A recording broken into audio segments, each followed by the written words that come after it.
With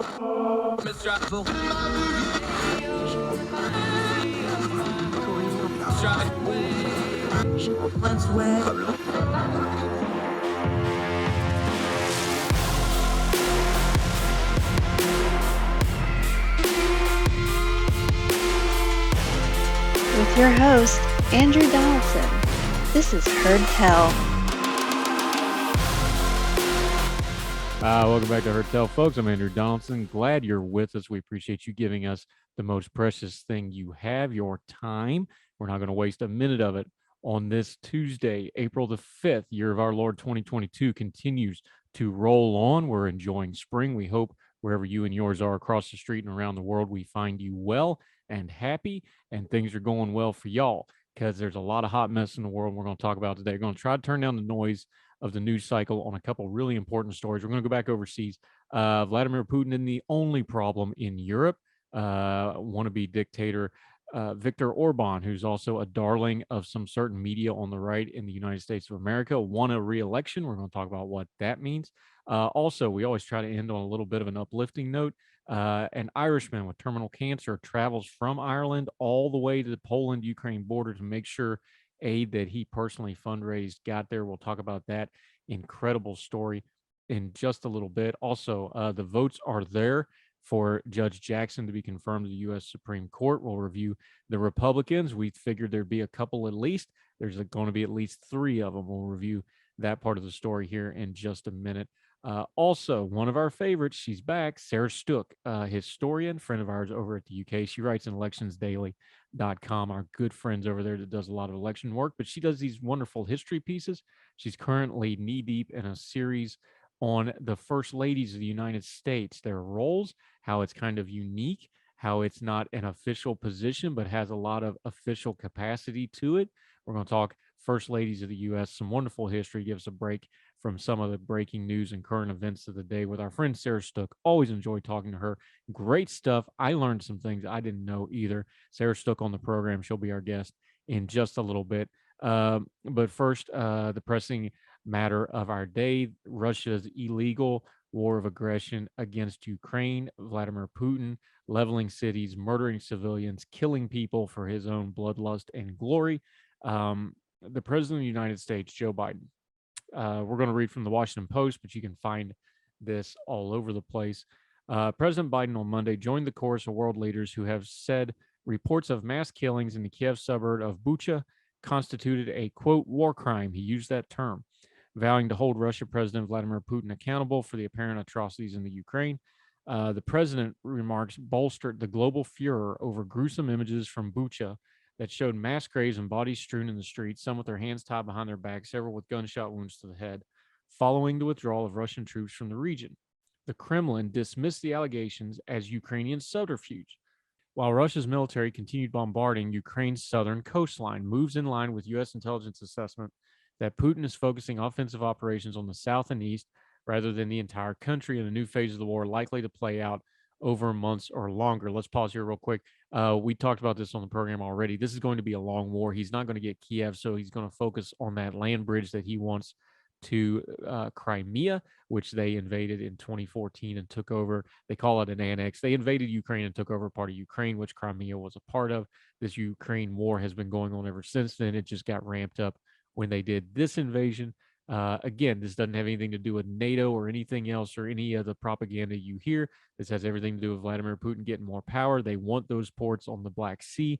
They want Crimea. And now he wants a land bridge because he can't have Kiev and have the whole country. He's going to slice off the chunk that he absolutely has to have. Back to the Washington Post. In his remarks to reporters at Fort McNair Army Base in Washington, President Biden promised to impose additional sanctions on Moscow. And while his aides announced support for a multinational team of prosecutors that would visit the region to collect evidence of atrocities, a process that officials cautioned would take time, quote, the images we have seen and the reports we have heard suggest these atrocities are not the acts of rogue soldiers, State Department spokesman Ned Price said.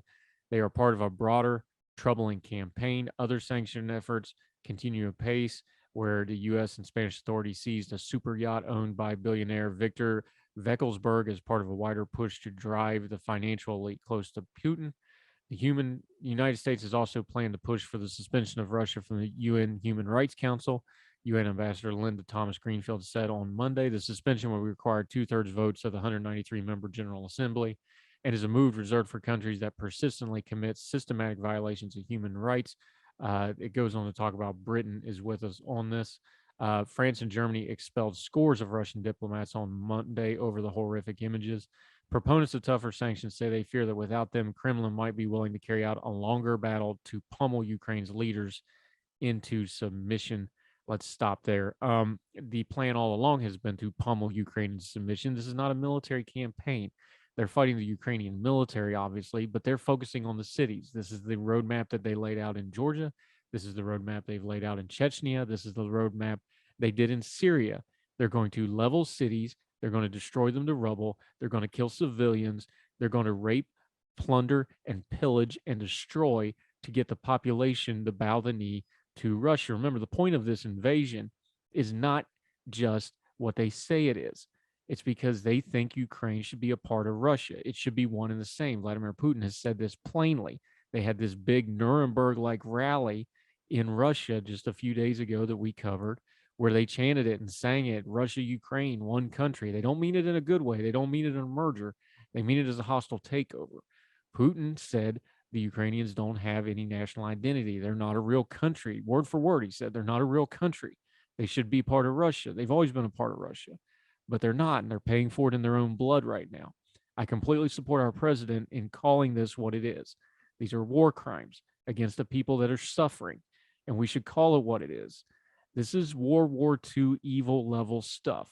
And the stuff since World War II, we haven't done a real good job as a people. That's both America and as a globe in dealing with really harsh things. Things like what happened in ethnic cleansings, like in Serbia, like in Darfur, like what's going on with the Uyghurs in China right now, what goes on in Indonesia. There's many, many examples, and we don't do a great job of it sometimes. This one's glaring. Here's us an opportunity to do a good job on it. And it starts by getting the terminology right. These are war crimes. Vladimir Putin is murdering people to get his geopolitical aims done. And those aims are all glory and power for himself and what he thinks his country should be. We should call it what it is. They're war crimes. They're crimes against humanity. They are evil as anything we've ever seen throughout human history. And we should say so plainly, loudly, and with great repetition, so that history records that we knew what it was when it happened, and that there was people that stood up and said what it was when it happened, or else that history will judge us very, very harshly. More Heard Tell right after this.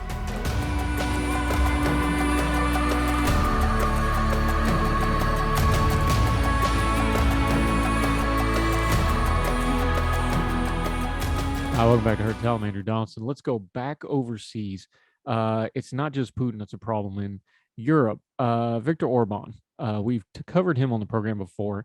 He has been in power in Hungary for a long time now. He just won a pretty convincing re-election in recent days over there.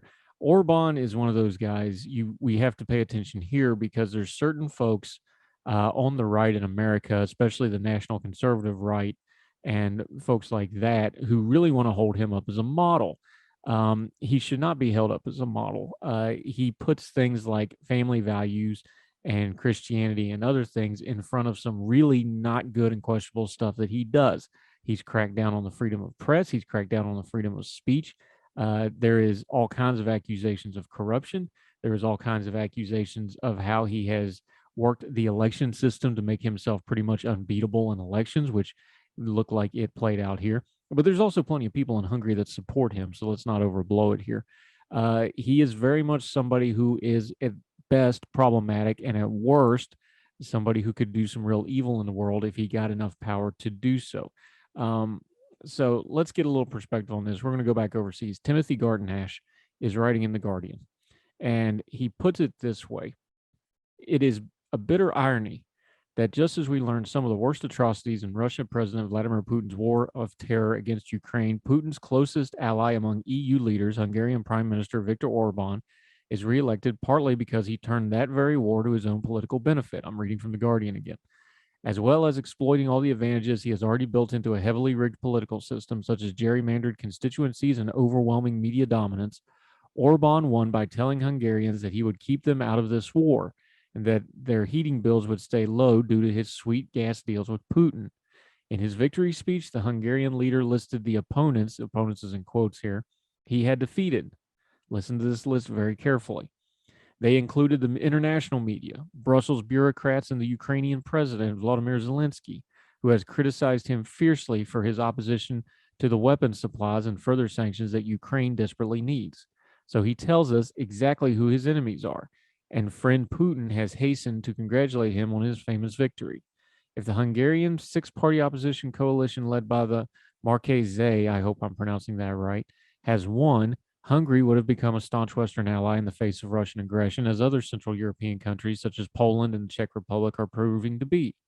Russians go home, some youngsters chanted at the very end of that discontented opposition wake in Budapest, recalling a slogan from the time of the Soviet invasion of Hungary in 1956. Walking back at midnight across the deserted Heroes Square, I recall how in that very place in June of 1989, I had heard a young, seemingly idealistic Orban himself call for the withdrawal of Soviet troops from Hungary. Yet now the aging cynic is flatly refusing to let Western arms supply pass through Hungary in order to help the Ukrainian army send the Russians home. I wonder what he sees when he looks in the mirror. Skipping ahead in the piece, this is the nut of it. But here's the problem, reading from The Guardian, Ash writing. Faced with the latest evidence of the barbaric behavior of Russian troops in Ukraine, Europe needs to step up its sanctions against Putin. When Orban refused for back-to-back summits of NATO and the EU in Brussels last month, his government sent an email to all Hungarians who had signed up for a COVID vaccine saying that, quote, proposals were put on the agenda against which Hungary's interests had to be protected. His government would never allow weapon supplies to go through Hungary to Ukraine, nor sanctions to be imposed on the 85% of Hungary's gas and 64% of its oil that comes from Russia. In response to the Bucha atrocities, EU leaders such as French President Emmanuel Macron are now calling for more sanctions, including on Russian oil. Self-styled realists may argue Brussels has to stay soft on Hungary in order to keep Orban on board for the common front over Ukraine. Europe should now get tough with both the Russian enemy without and with the Hungarian enemy within. But can it and will it do both at once? Here is another dilemma on this dark, depressing weekend that has presented to a deeply shaken Europe. That's Timothy Garton Ash, historian and political writer and Guardian columnist writing from Hungary. I've got his answer for him. No, they will not. They have very little power over authoritarians. That's how we have the mess with Putin right now in the first place. Again, there are elements on the right in America that want to hold this man up as an example. He is not. He is just as bad as Putin in a lot of ways, although he is more subtle and has killed less people. He is nonetheless just as authoritative. And just because he puts family values and he does culture war stuff on front of it and talks about things like that that tickle your ears doesn't make him any less of a tyrant. I don't have a buzzword that's ever going to make me forget somebody's a tyrant, and Victor Orban's a tyrant. And anybody that sits on American TV and says we should follow his example is lying to you, because he's still a tyrant, no matter what fancy tickling buzzwords he puts in front of it. More Hertel right after this.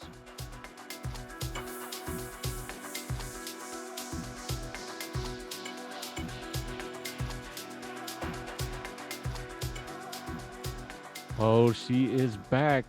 Fan favorite, including with some of my children. Sarah Stook, historian, writing at elections.daily.com, one of our favorite websites that we partner with them frequently. She does a lot of history stuff. She's writing a series on first ladies. Sarah, how are you?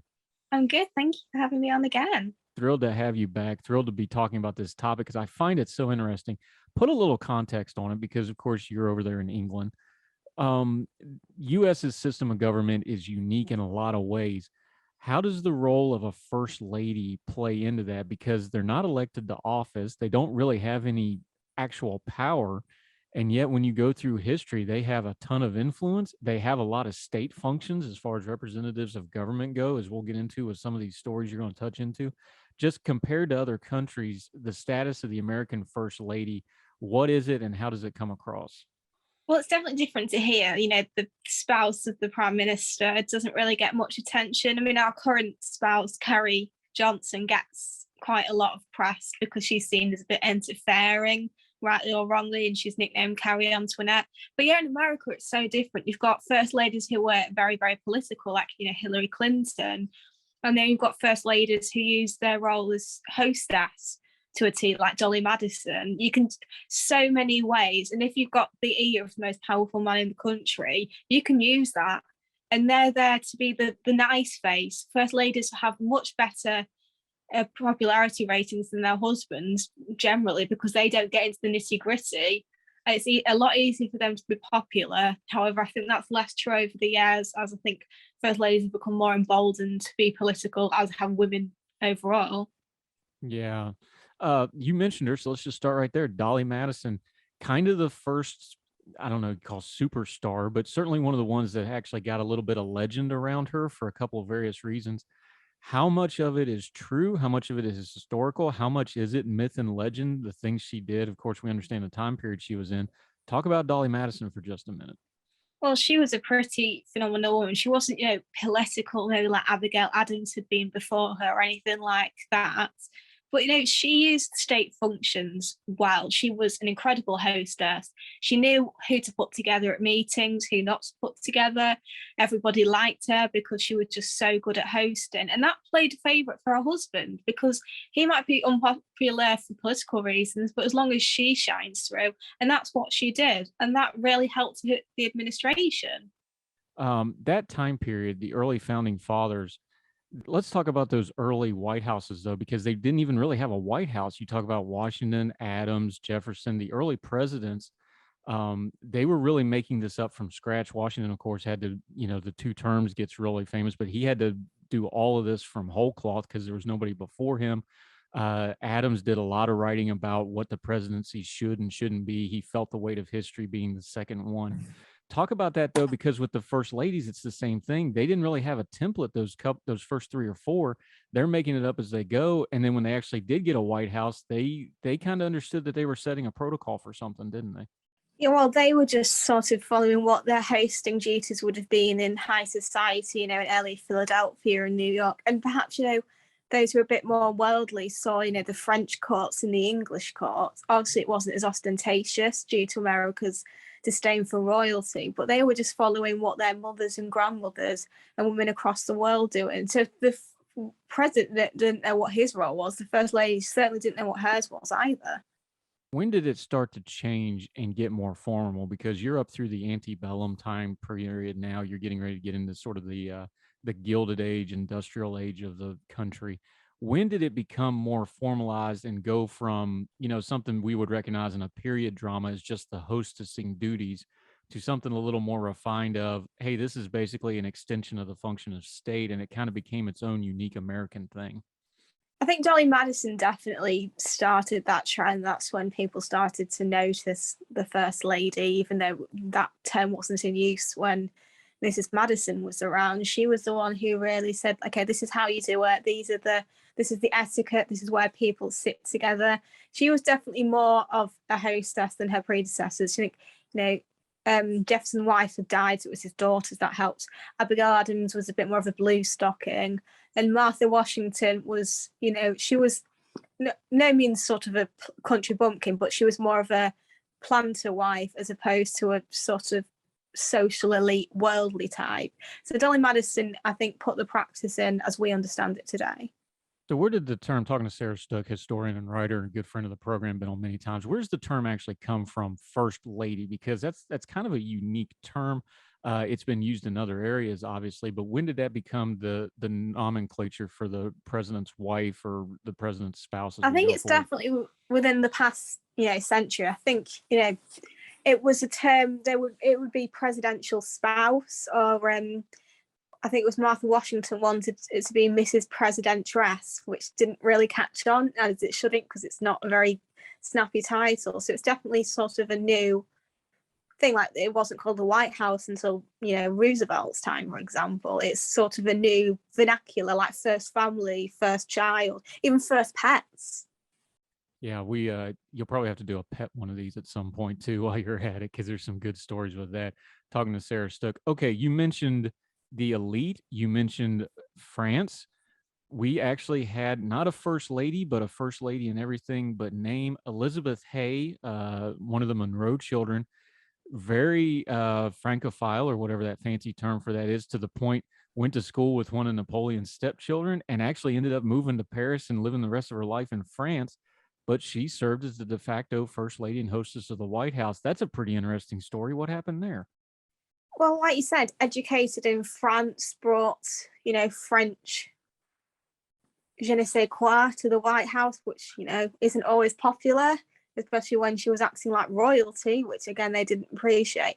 But if we go even as close to us as Jackie Kennedy, she was extremely inspired by the French, much less so in hosting, but she was a huge francophile who also studied in France.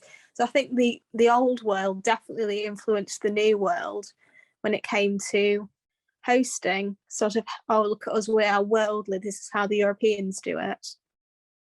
Now, one that was on these early ones that I don't think I've really heard talked about and or mentioned much at all, but Martha Randolph. Um, I find this really fascinating because people know the stuff about Jefferson. They know the Sally Henning stuff. They know Jefferson's wife died. Talk about Martha Randolph though, because you dubbed her kind of the unifier. She was a presidential daughter, obviously. This is somebody who hadn't been talked about a lot in American history. I didn't really know anything about her other than just the name until I read about you, but very interesting character. Exactly. I mean, back in sort of the olden times, if a queen was no longer living or couldn't, a daughter or a daughter-in-law would take over, and we would see that with first ladies. Jefferson's wife said to him, please don't marry again, because she'd had very bad experiences with her stepmother. So Jefferson agreed, still raped slaves, but hey. So he asked Martha to do it, and she was pretty good at it. She was pretty unpretentious. She was a very pretty girl, married, lots of children. So, children running around the White House, for example. I believe she had 11. So, she didn't slack when it came to the childbearing, and she did live through all of it. Unfortunately, her sister died in childbirth, age 25. She sometimes helped out as well, which was unified because she knew exactly how to do it. She'd been doing it from such a young age because her mother died when she was fairly young. So she knew exactly what she was doing. She was sort of trained from birth in a way a lot of first ladies weren't. How much influence when we're talking about these presidents and their first ladies, and in some cases their daughters, we've marbleized these guys, the Jeffersons, the Washingtons, the Adams, they're statues now, they're legends. Doesn't studying this angle on it with their wives, their family lives, the way they ran their household, which is just kind of the mundane day-to-day stuff. Jefferson kept very detailed notes on how Monticello was to run, things like this. I find this a great way that kind of humanizes these guys because they're more myth than men to us now. And I think this really seems to humanize them in a lot of ways because they had to have interpersonal relationships with all these people, didn't they? Exactly. I mean, Thomas Jefferson, obviously, we remember him as quite, serious, quite a bit dull. Remember him, badly for the Sally Hemings affair.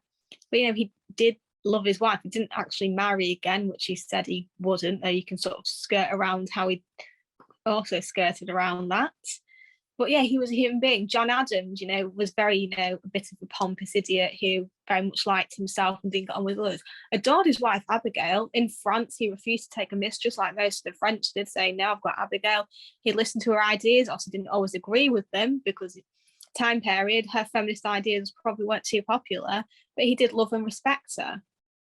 Yeah, fascinating stuff. Sarah Stook, our good friend from over in the UK, writing in electionsdaily.com. She's got a great series on first ladies. So we're talking a little history today. When we come back, we're going to get into a little other history. One of the most famous first ladies for a lot of wrong reasons, Mary Todd Lincoln, going to get into that. Some other first ladies that you may not have heard of. More with Sarah Stook on Heard Tell right after this.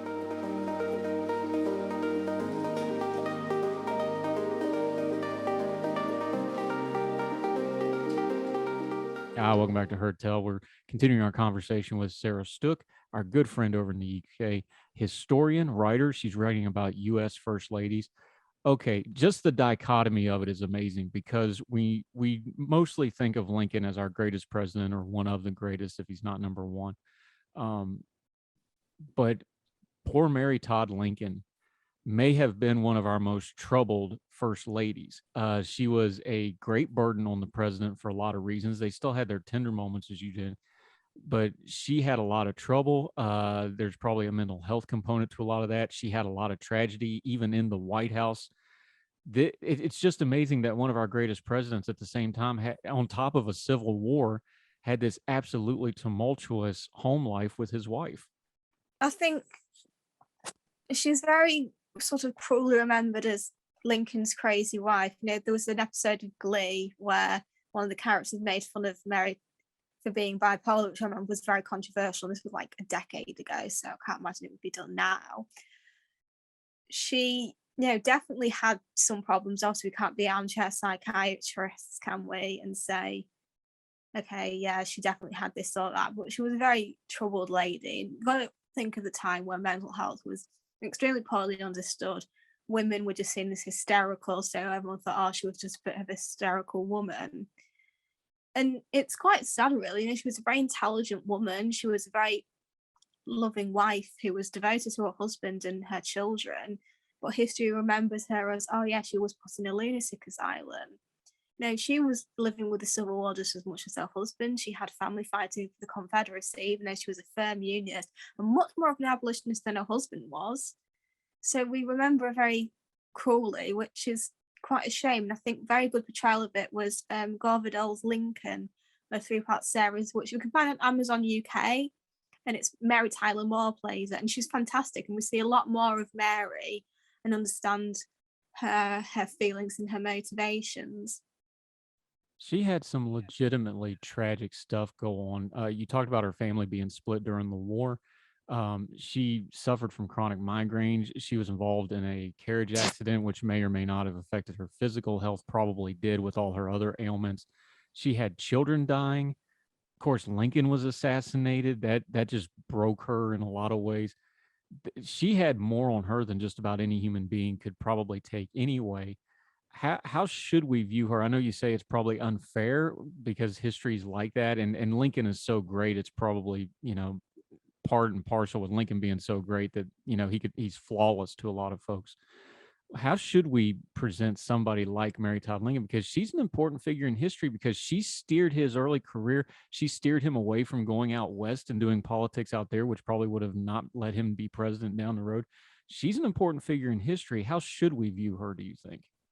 Well, I mean, she was definitely troubled, and I think she had a lot of potential cruelty in her. There is rumours she hit her husband.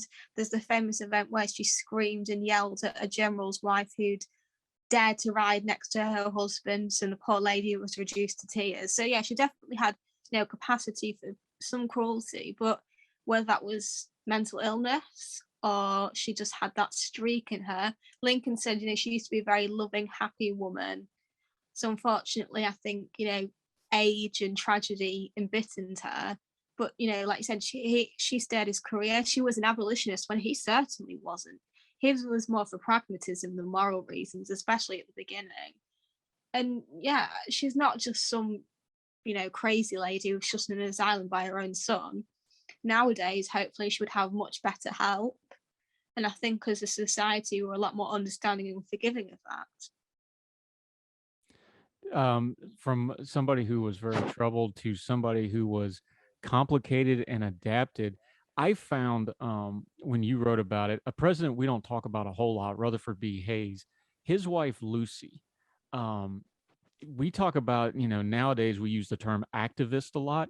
She really was an activist in a lot of cases, and then she had to kind of adapt herself to the politics of the day and the White House, and she still seemed to have a very strong relationship with her husband. Talk about Lucy Hayes a little bit. Yeah, everyone just mocks her as Lemonade Lucy, who, didn't allow wine at the White House, etc. I mean, we've still had two two-term presidents. Trump didn't. He saw his brother die from alcoholism. Bush suffered from alcoholism and now doesn't drink. But back then, prohibition, temperance was extremely popular, especially among women. They saw husbands coming home drunk and idle, beating their wives and not working, and thought, this is a societal problem. And she was far from the only one. And she was extremely intelligent. First lady to go to college. She was extremely intelligent, so much so that Rutherford B. Hayes was both admired her and was a bit scared of her for being so intelligent. She probably would have got supported women's suffrage if she'd lived longer or been in a different time period. She wasn't absolutely perfect on race, but she definitely was very strongly abolitionist and spoke out for civil rights. She was a pretty remarkable lady who's just gone down to, oh, she didn't like to drink. And she's the forebearer. Before her, first ladies were maybe very intelligent, but they weren't, highly educated, as it wasn't expecting women to. But look, several of our most recent first ladies have either got law degrees, PhD, or graduates. Yeah, amazing, isn't it? Talking to Sarah Stook, a little bit of history. Okay, here's one that I love and I've actually studied a little bit. Julia Grant. Grant, of course, speaking of drinking problems, Grant had himself one. Lincoln famously told when the generals tried to get Grant fired, he famously quipped that, "We'll find out whatever brand he's drinking, and I'll give him more and give it to all the other generals because he fights." But when you look at history, the only time Grant drank was when his wife wasn't around. It's very amazing relationship. Julia Dent was her maiden name. Talk about her very fascinating woman, her family background, and then she got connected to Ulysses S. Grant, who, to put it kindly, was a failure at pretty much everything he did that did not involve the army until the Civil War kind of revived his life. Talk about her a little bit. She was born pretty much to refinement. Her family owned slaves. She grew up very pampered and well off, but she always said, she had a very happy childhood. Her brother was at West Point with Grant and said, "You need to meet this guy. I think you would get along." But obviously they clearly did because they got married. But his parents wouldn't attend the wedding because they were staunch abolitionists and one of the very few presidential parental couples who were still alive when the son became president. So they said, "Oh, you're marrying into a slave-owning family. We've got nothing against Julia. She's fine. But we don't want you marrying into that." And conversely, his father-in-law liked him but said, "I don't think you can provide for my daughter in the way I want." And during the Civil War, when he offered Grant, come to the Confederacy, and Grant said no, Mr. Dent just didn't break off ties because he was so close to Julia. Now, when he gets to the White House, Ulysses S. Grant, of course, the great war hero, very troubled presidency, a lot going on. In fact, the term for corruption in the White House for decades after that was Grantism. Some of that's unfair, some of it is fair. We can parse that out some other time. But a tumultuous presidency for somebody who was kind of a living legend. How did she handle her actual time in the White House? She obviously, her husband was very much known for his corruption, as you said, and probably only skated through because he was a war hero. She just said, "Okay, I'll ignore it." And she just got on with it, which, to be fair, there's not really much she can do about it. She may be associated with him because his wife, but she's not political, so she's safe in that respect. So she just sort of got on with it, as many first ladies do. Look at Hillary Clinton during the impeachment and the Lewinsky scandal. She just said, "Okay, I'm just going to crack on with being first lady." And that's sort of a hallmark of many first ladies, going through very hard times without problems. And that's probably how she was raised. You've got a wife and a mother never perturbed by anything. And famously, Grant was practically broke when he died, but he was fighting throat cancer. There's a famous picture of him sitting on the porch in the Adirondacks writing his memoirs. One of the great memoirs, by the way. If you've never read Grant's memoirs, go find it, read it. But he finished them right at the time of his death, and it restored his family's fortune. And she had quite the post-White House career. She kind of became sort of a consigliere to future first ladies, the Clevelands she was very close to. She had a very, very successful post-White House career, advocacy-wise, and just being kind of a who's who in the Washington circles, wasn't she? I think, when I write about her, there was just so much I wanted to give in, but you couldn't do a whole piece on her. And there's probably first ladies I'll write about in the future, ones like Jackie Kennedy, who I just read a biography of her, who had the most amazing post White House life. Hillary Clinton, her political career. There's so much you want to, jam into it because, well, there's so much to do. But it's an article about first ladies, so to be fair to them, I will write about more what they did in their time as First Lady, but we maybe associate Hillary Clinton more with politics, but, Julia Grant, she will always most likely be a First Lady as opposed to anything but. Yeah. All right. I've been saving it because this is one of my favorite things you wrote in the first 4 series of this, but you talked about it before. Mary Todd Lincoln was a little hard to get along with. You talked about that ride, her excoriating the general's wife for riding too close to Lincoln. Julia Grant was there for that. She saw that. She tried to intervene. She got her head bit off. And that kind of intersected with one of the most famous things that has ever happened in American history, didn't it? Well, in April 1865, they invited the Grants to come to the theatre with them. Ulysses S. Grant was probably all for it, but Julia Grant said, no, can't stand her. It will be boring. Let's stay at home. We've been apart for too long. Let's just have some time together. And that night, Lincoln was shot. So A, Grant could have been shot, or B, maybe could have prevented it, because he said if I'd been there would have been a lot more, bodyguards and military. So, she basically saved his life. And I bet she never shut up about that during arguments, did she? I doubt it, although Grant very much, if you read his personal memoirs and you read his letters, he very much deferred to his wife on practically everything. I think he was pretty self-aware to his station in life. There was that social disparaging between them. I don't know if it was so much that. I think he just was very aware of his own issues and knew that she made him better. And again, like I said, fascinating. Every time he drinks in the Civil War and he's accused of being a drunkard, it's only when his wife's not with him. He never drank around Julia. I just find that, maybe it's because I'm an alcoholic, but I find that fascinating, that little piece of history. All right, you're halfway through the series. Preview a little bit. The rest of them aren't out just yet. Preview where you're going with this. You already mentioned some. We know there's some big names. Hillary Clinton's coming up, who, of course, had her own political career and 2 runs at the presidency. But between there and here, we got a whole lot of first ladies. Who are you looking forward to getting into? Well, everybody who knows me and follows me on Twitter knows I idolize Jackie Kennedy beyond belief. So I'll be trying not to devote an entire thing about how much I love Jackie and her amazing life and how amazing she was. Eleanor Roosevelt, who I absolutely adore, the most trailblazer, did so much for women in civil rights. So I just find the most incredible woman who I think should have been president over her husband. But yeah, we've got some other ones. Edith Wilson, Ellen Wilson. There's so many. Well, yeah, I think particularly the newer ones, we've had such an amazing variety of women. Michelle Obama versus Melania Trump, 2 very different ladies, but both deserving of writing. Yeah. What are you going to do with Edith Wilson, our first female president? Or are you even going to get into that? Well, I'm going to have to get into that because, like you said, she was called the first female president for a reason. She kind of floated protocol. It should have gone to his vice president, but pretty amazing that she did that and flew under the radar, because there's no way in heck society was going to be okay with a woman basically running things, especially when women were just getting the vote. So she's definitely going to be a fascinating one. And I urge people, if you've got a particular first lady you've read about who find interesting, definitely read more about her. Yeah, because for those of you that don't know what we're talking about, Wilson suffered a stroke. She became the gatekeeper to the president and basically ran the government for something like 14 months.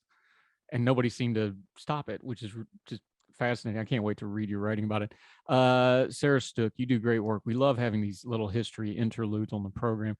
Let folks know where they can find you. Of course, this series is in electionsdaily.com. Let them know where your social media is and the schedule for the new pieces coming out. And we're going to have you back on in a week or 2 to recap all of it as well. So let folks know where they can follow you. Well, it's Sarah_Stook on Twitter. I also write for a UK publication called The Mallard. I am writing a piece on royal mistresses, most famous mistresses, so that will be quite fun. And I've written a few sort of alternate history and various things on UK politics on there. Elections Daily, I will be keeping up writing with first ladies, starting with Lucretia Garfield this week and coming on to about early 20th century. So yeah, follow my things. Yeah, Garfield's a fascinating president too. Nobody ever talks about him, but he's a really interesting dude. All right, go ahead. I was going to say, I think it would have been very great if he'd lived. Yeah, it's just fascinating story. All right, you brought it up, so I got to ask you though. Royal mistresses, we're kind of getting down to it with the Queen, God bless her, but time's undefeated. Camilla, she went from mistress to being basically, it looks like she's going to be pretty well legitimized when this thing goes to Charles. How does that land? Well, she's going to be princess consort. She will have the right to be queen consort, but she knows people don't like her over the Diana thing, so she will be princess consort. But I think she's regained popularity. There's still people who hate her, like my mum. Diana is my middle name for a reason. So, but I like her plenty fine. Yeah. But unfortunately, you've got to understand throughout history, men have just been a bit man whorish. Is Charles ever going to be popular? Yeah, I think people have softened on him a bit, but it's never going to be sort of William popular. No, I think when the Queen does pass away, whenever that is, hopefully many years from now, I think he'll get some sympathy out of that, and I think that'll put a lot of that to bed. But well, of course, that depends on how he conducts himself. But he's pretty old in his game now. He should be able to at least not punt it, I hope. Sarah Stook, we'll have to talk about royal stuff some other time. Great stuff on history. We love having you on. We'll have you back on in a couple of weeks to talk about the rest of the series when it comes out. And you're always welcome, my friend. Thanks for the time. Thank you for having me. You're the best. Appreciate it.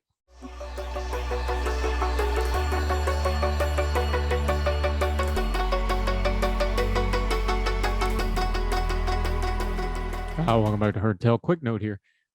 Something that we've been watching and monitoring a bit. Ketanji Brown Jackson, the Supreme Court nominee, we've covered it extensively. We've talked to our friends like Em Carpenter about her. She now has at least 3 Republican votes. That's more than enough to make sure her nomination goes through. That's pretty much what we predicted. We predicted she would pick up 2 or 3.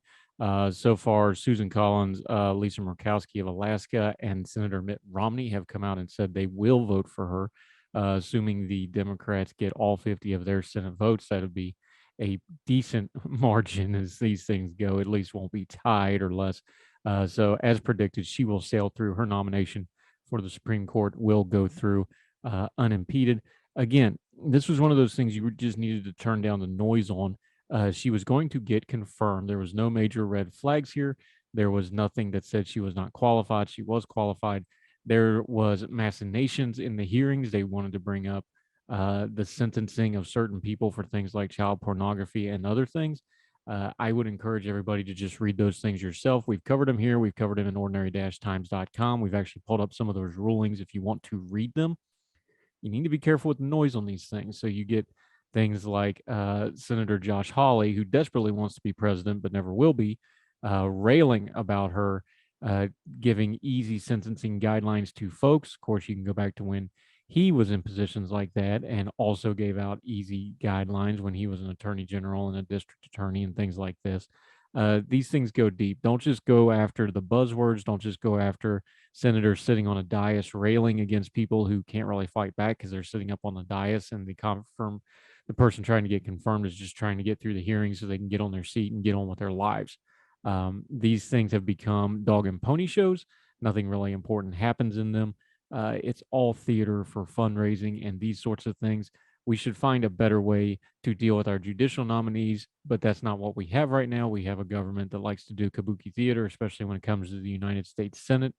But long story short, everything that we thought would happen happened, and Judge Jackson will now be Justice Jackson in the coming days. We hope she does well for the country and wish her well in her role, like everything else. When she's right, we'll say she's right. If we got a disagreement with her, we'll say so as well. She has a lifetime appointment, so keep that in mind.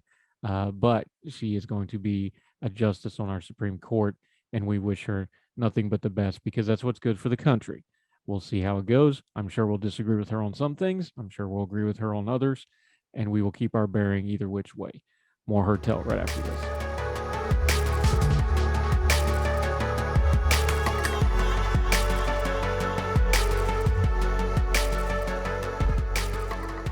Welcome back to Heard Tell. All right, grab your tissues. You might need them for this one. We always try to lend on an uplifting note or something at least more positive of all the heavy stuff we have to cover.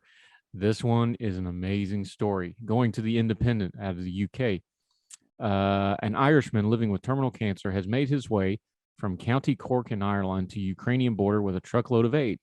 64-year-old local man Don O'Leary, a well-known figure in Cork City, is suffering from terminal cancer, but that did not stop him from making the 2,500-kilometer journey to Szynia on the Polish-Ukrainian border to bring urgent aid to those fleeing the war after raising 24,000 euros from the local community. Mr. O'Leary is the director of the Cork Life Center, which educates marginalized young people in the city, and said he never had any doubts about making the journey despite his diagnosis. He said, quote, I can control cancer, but I can't control what I do, where I go, and who I want to be with. When the doctors told him that he had terminal lung cancer in February of 2021, he was initially given 8 to 12 months to live. Despite this, he made it his mission to help the Ukrainian refugees. He revealed, everyone said, are you mad? And the answer to that is probably yes. I'd love to be able to do something that is relevant and important and supports the community. But this kind of thing does all of that. He's clear when he says that Russian President Vladimir Putin is a fascist. Mr. O'Leary made the journey by van on March 22nd with 4 other volunteers. He said, I was comfortable enough because they made me a bed where I could get some sleep along the way and lay down. During the time, he was regularly in contact with the young people in the Cork Life Center he works with. He took questions from them while on the road and tried to communicate what he was witnessing. One question, he says, stood out. Quote, what was the difference between us going to Ukraine and the people coming out of Ukraine? That hit hard. They left their houses behind, he said. They may never get to go back. It strikes you. That is your life. 3 suitcases, women and children. In every war, they come off the worst. An amazing story. This man has terminal cancer. He's not letting it stop him from doing the right thing.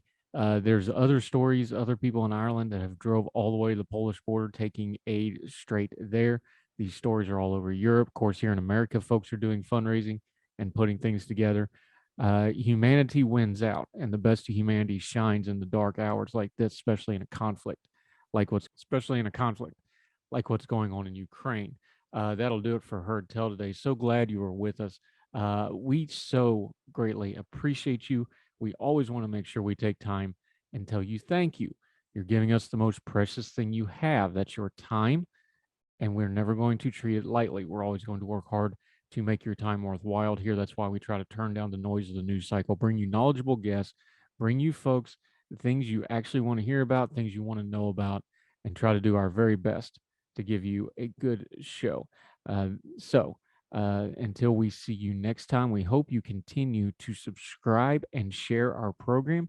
If you're on any of the platforms, podcasting platforms, YouTube channel, the Facebook page with our Big Talker Network's radio partner, make sure you're leaving comments, make sure you're leaving ratings, make sure you share the program. We don't do advertising here other than word of mouth and what we advertise on the show itself. We greatly appreciate it. If you want to reach out and contact us, heardtellshow@gmail.com. You can also find us at heardtellshow on the Twitter. My Twitter handle for the fire and the Twitter handles for all our guests are always on the lower third screen graphics for you. Make sure you're following and supporting them. We got some really amazing guests coming up. People that's going to challenge your thinking, people you probably don't agree with, people that you're going to learn things from, because I have people on that challenge my thinking and that I learn things from that I didn't know. This ain't the Tickle Your Ears show. This is the Grown Folk Talk show, and we're thrilled to bring it to you. So until we see you tomorrow on Heard Tell, wherever you and yours are, across the street or around the world, we hope you are well. We hope you're well fed. Talk to you tomorrow on Heard Tell. All the music on Heard Tell is provided under a Creative Content license from monstercat.com.